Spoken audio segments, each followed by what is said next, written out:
Can you spot the subtle signs of love bombing? We know what love bombing is with the cycle of abuse, where they gain your trust, but most people tend to believe that love bombing is this one big grand gesture. And the reality is that that's not always the case. A lot of the times, love bombing can be extremely subtle and it still works for the narcissist. It is one of the most important parts of their manipulation tactics because if there was no love bombing, the abuse wouldn't have gone on for as long as it's been able to go on for. So many people get really confused about narcissistic abuse, especially as they're going through it, because their abuser can be so nice sometimes. So, what's that all about? And that's because there is love bombing happening. They need to be nice sometimes because if they weren't, you would have ran away a long time ago. It would have been so clear to you very early on that something is not right with this person. If the narcissist introduced themselves to you and said, like, I'm the biggest asshole in the world, I'm going to ruin your life. So, good luck. You wouldn't have talked to them after that. You would have been like, all right, this person is weird and glad they warned me. You would get out of there. However, narcissists will love bomb you because they know that you would run away if you knew exactly who they are. And they need to continually love bomb you throughout the relationship, whether it's a romantic relationship or a parent, family member, friendship, acquaintance, boss, coworker, whoever the narcissist is in your life, they need to love bomb you. Because if they don't love bomb you, you're out. Welcome or welcome back to the channel. I'm Coach Adriana. I'm a fellow survivor of narcissistic abuse, and I help other fellow survivors heal, set boundaries, and live life on their own terms. And love bombing was one of the most confusing things for me to wrap my head around because I thought it was genuine, but it's not genuine. It is all BS in order to gain your trust. And normal people don't love bomb people. So we talked about love bombing in the last video. If you didn't watch it, here it is, wherever it shows up here somewhere. And I invite you to watch that because it's going to tell you about the cycle of abuse. But today I'm going to really dial down on love bombing. And we're also going to get into the 5 signs of love bombing that are very easy to overlook. And these signs are a collection of signs that I missed, that my clients that I've coached over the past 5 years have missed. And I've decided to put it all into one convenient video so that maybe you can prevent falling for these specific love bombing traps. So without further ado, let's dive right into it and let's get your shift together. I also want to add just a point that the word love bombing sounds like, extreme, right? Like love bomb, like it's a big bomb of love that they're going to throw your way and it's going to be super obvious. And it's not always the case. Like that is why I made this video because there's so many subtle forms of love bombing that don't seem like love bombing because maybe you're thinking it has to be like this big grand gesture, but love bombing can literally be some of the tiniest little things that you would never think are love bombing. So let's dive in.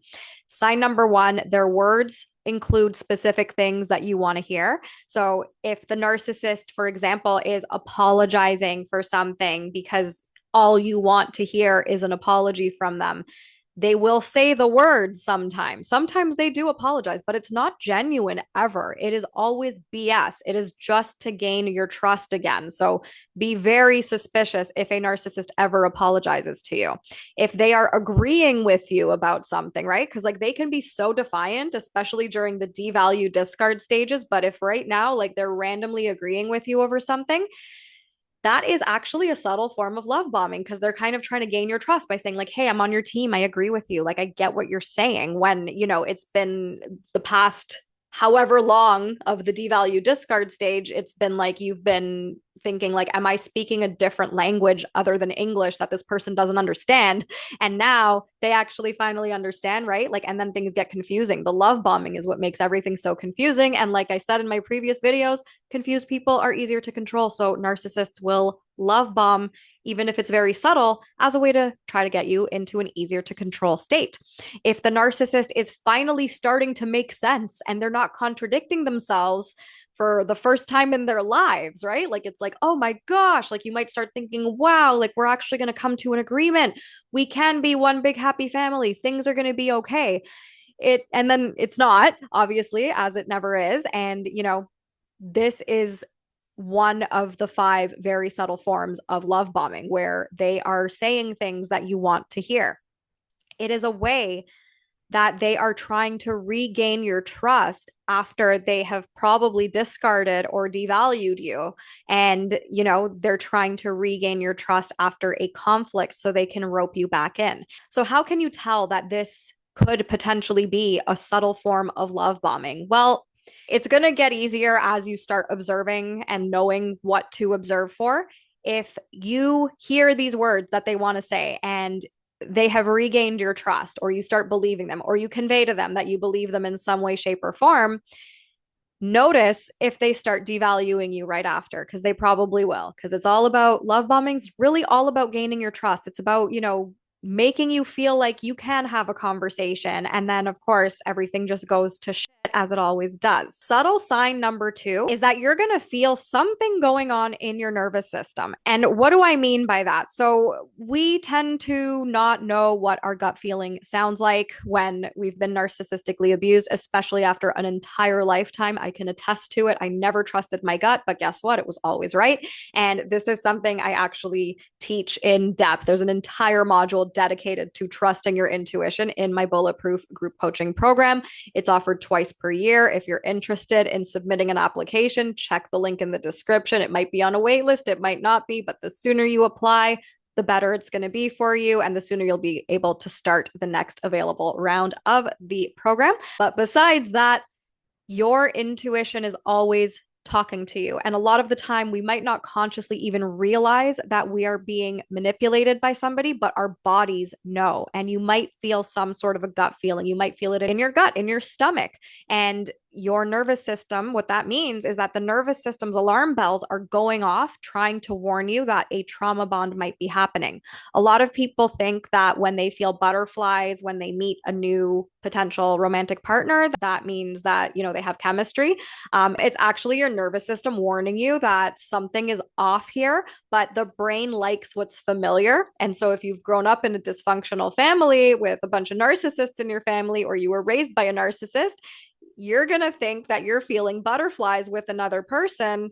But the reality is that those butterflies are your nervous system and your gut feeling trying to tell you that something is seriously wrong with this situation and things are not going to go well. And it's usually right.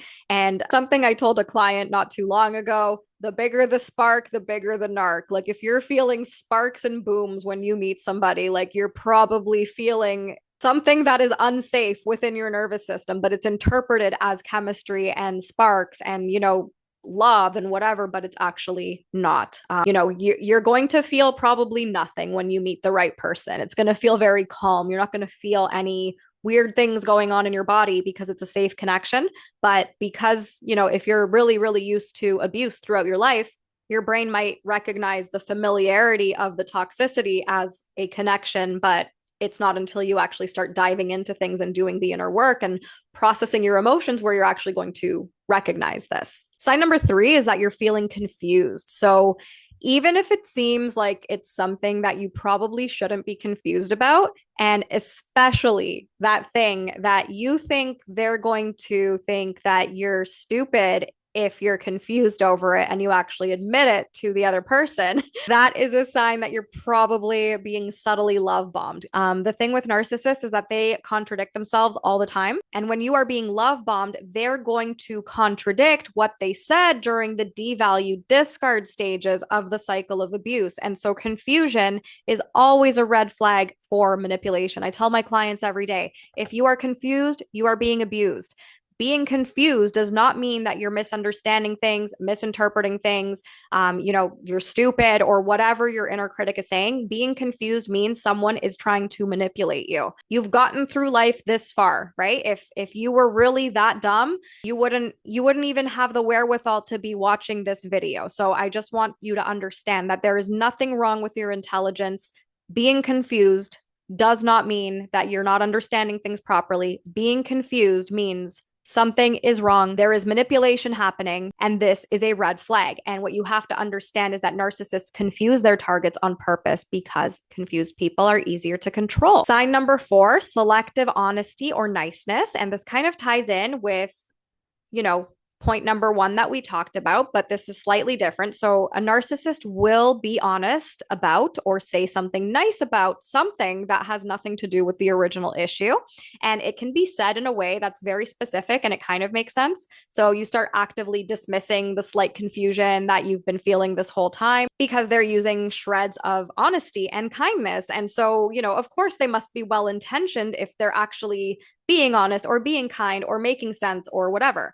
And this is a very subtle form of confusing love bombing that is used to distract you from the original issue, which would be their abuse, right? Maybe you tried to call them out on something and now they're kind of like flattering you or being nice to you or like, recognizing a talent of yours or recognizing something great about you that you've just wanted them to acknowledge for once.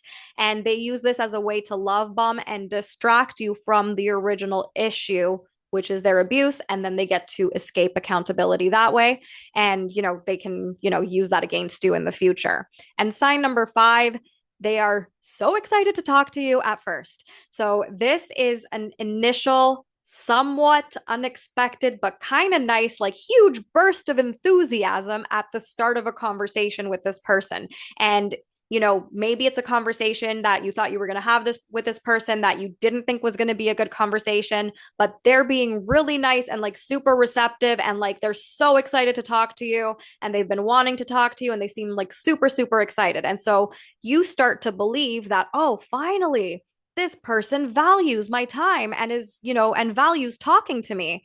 And then you start wondering if you were being a little bit too harsh in your boundaries or, whatever the situation is. And then, of course, as that conversation progresses, right, where you thought you didn't think it was going to be great, but once the conversation started, this person's so enthusiastic and happy to talk to you, things start to slowly methodically go downhill throughout this conversation. And then you start remembering exactly why you had these boundaries to begin with, right? So now that we've talked about those 5 subtle signs of love bombing, and of course, this is not an exhaustive list. There's so many other little ways that narcissists can subtly love bomb you, but I feel like this kind of encompasses most situations.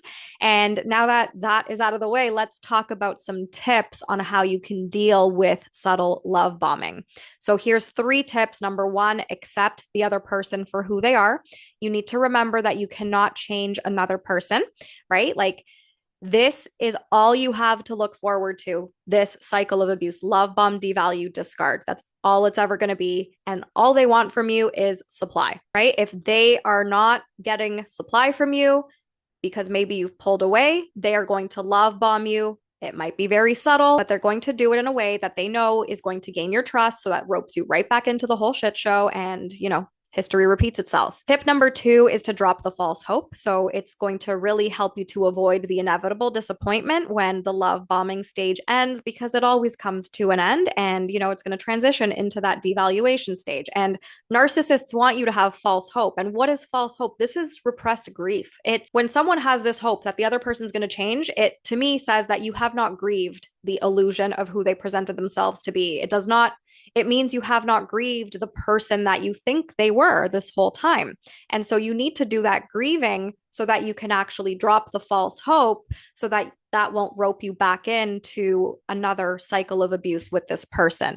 And tip number 3 is to put your focus into yourself and your healing journey instead of placating the narcissist, because that's what they want. They want you to focus your attention onto them. And when you're focused on them, you're not focusing on other things. Your life is going to pass you by. And you need to recognize that you are so worth your own time and attention. Life is too short to focus on a grown adult who refuses to treat you with basic human decency on a consistent basis. Normal people are not inconsistent like how narcissists are, right? You may have noticed, like, okay, this person's so inconsistent. I'm so confused. You are dealing with a narcissist. Normal people do not do this. You will never feel confused with a normal person. And if you do feel confused, a very simple 5 minutes tops conversation is going to clear things up. So you need to really recognize that. And you need to also recognize that this person, the narcissist, is not going to treat you with basic human decency ever on a consistent basis outside of the love bombing stage, because guess what? They have prioritized getting supply over any type of common sense. And if you're not clear on what supply is, I do talk about it in the last video that I posted. That is all about the cycle of abuse. But long story short, supply is your emotional reaction, your time, your energy, your resources, any energy and attention that you exert towards the narcissist is what they're feeding off of. And this is why it's so vital to focus on yourself and your healing journey, especially after narcissistic abuse, because doing that inner emotional work is not only going to help you to gain clarity and help you, release the trauma you've been through, you're also going to become the human bullshit detector because you're going to be able to recognize when somebody is trying to mess with your emotions. So, if you are interested in taking your inner emotional work as many steps forward as you like, check out the link in the description for the options to work with me and to check out all of my other resources if you are interested. And as usual, if you have not subscribed to the channel, I invite you to subscribe right now. If you've made it to the end of this video, come on, you might as well just subscribe at this point, and I look forward to seeing you in the next video. Feel free to also leave a comment on what other topics you would like to see me cover on this channel, and I'll see you next time. Bye.